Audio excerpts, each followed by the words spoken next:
We have Ursula Jung has joined us, and more recently, and she is now filling in some of the work that Phoebe has been doing, and we're very happy to have her. And she's going to give us a presentation now on the assessor reference sheet and the process. Thanks. Good morning and good evening to you in the region. My name's Ursula, and I'm going to try and be Phoebe for the next 2 months. I know many of you have been exchanging emails and communicating with her, and I'm going to try and step into her shoes. Today, I'm going to quickly go over the process. You're going to get details on this in an email which will be sent out in exactly 1 hour. So I'll keep it brief. As Andrea just briefly mentioned, you've all been assigned to a group of 3 people, with one person being appointed the chair of each group. We've tried to make as much of an effort as possible to group people in similar time zones together to make it easy for you to communicate with each other. And we've tried to have as even as possible a mix of internal and external assessors with a nutritionist in each group. It's not always possible, but we've tried to do our best. I am going to go over the dates. Can I have the laptop?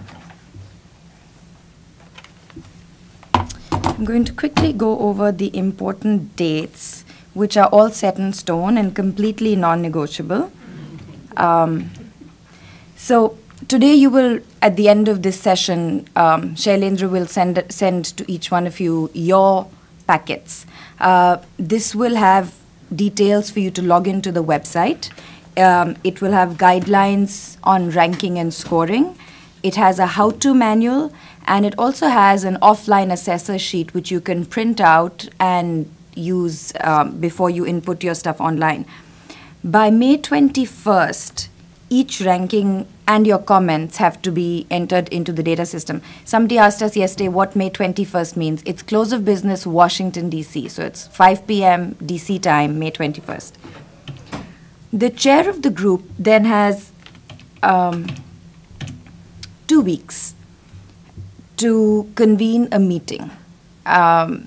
You can do this virtually, you can do it by audio, you can meet in person, whatever you like. And each group will then choose their top 3 proposals, which you're asking about. You will choose these in a 2+1 format, which means that your top 2 proposals will definitely go on to be a finalist, and the other 26 will go into a larger group that we look at, and then we will select from those depending on regional distribution of proposals and other such things.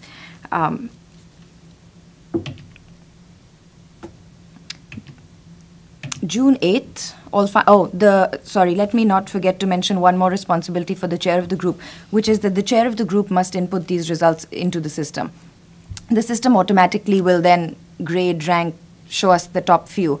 And the process is going to be run by Shailendra, and he'll explain the technical details of how that works in a minute to you. Your comments will go to the finalists, who will then be asked to prepare more detailed proposals based on comments and feedbacks that they've got, which is the version that they will bring with them to Dhaka. Evaluation criteria. Innovation is a big keyword with the development marketplace. Proposals must demonstrate an idea or concept that is new in approach towards infant and young child nutrition. And we want to keep this a very broad and inclusive definition of what innovation means.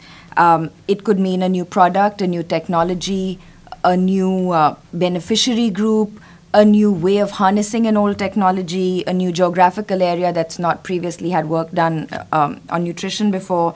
Just try and keep an open mind about what nutrition could mean. Proposals should provide a realistic implementation plan, a time frame, and a budget, as well as try and clearly indicate the organization's capacity to actually implement what they're proposing. The time frame, as you will see in your packets, or you might already have seen, is 18 months. All proposals must have clear and measurable results which have a direct impact on the theme or the sub-themes. And they should make provisions for effective monitoring and evaluation with, clear objectives, beneficiaries, key performance indicators, and so on. The strongest proposals will obviously clearly articulate expected results, measurable indicators. They'll have a realistic plan for measuring the project's progress. But I would like to request all the assessors to keep in mind that some of these organizations that are applying are very small grassroots organizations with limited experience in monitoring and evaluation. And if you think it's a very strong proposal and the innovation part of it seems great, we could help them in monitoring and evaluation. It could be part of the feedback. We could work with them later to develop that part of it. The proposals should show how the project can continue to operate and yield results beyond the development marketplace funding timeframe of 18 months, if possible. There are some projects which have only an 18-month proposal, which means they either plan to set up something and then leave, and it's not actually the project, but then it'll be the unit that they've set up or the program that they'll set up, how it will go on. Some have said that they already have access to additional funds. Some might have proposals on how they're going to try and access funds. Some have community contribution components. There's an entire range of how proposals have approached this. Proposals should demonstrate a potential for replicability and scalability, which means that if local government agencies or other NGOs working in similar conditions want to replicate it, it should be possible.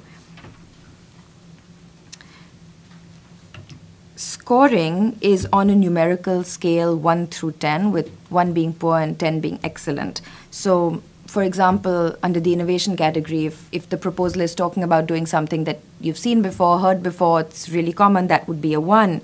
And if it's a novel idea that you wish you had thought of yourself, you've never heard of, it's brilliant, then that's a 10. Based on previous assessor experiences of past years, we can share a few tips with you. These are, use them or lose them. Not essential. But because the grading is relative, it is helpful that when you receive your proposal, you read 5 or 6 and resist the temptation to start scoring immediately. It really does help. I mean, our team did a review when they came in just for eligibility, and even for that, it helps to just set your expectations and your own personal benchmark a little bit. There is a fair amount of reading because you'll all get about 30 proposals, and yesterday I tried to make people feel better by saying, oh, they're only 2 pages each, and Shailendra corrected me by saying some of them are actually 3 pages, and it is quite heavy reading. So, I mean, I must echo everybody else and say thank you once again because for taking the time, and it is work. When you are ranking these, there's an offline sheet that I mentioned, which you might find it helpful to use that to fill things out, because if you're reading through 30, something that sounded really good or bad in the beginning might not feel the same way towards the end, and you might want to change that.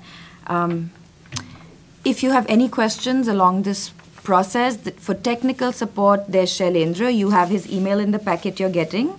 For any substance-related questions, you have Andrea, me, and Nkosi. I mean, basically any of us.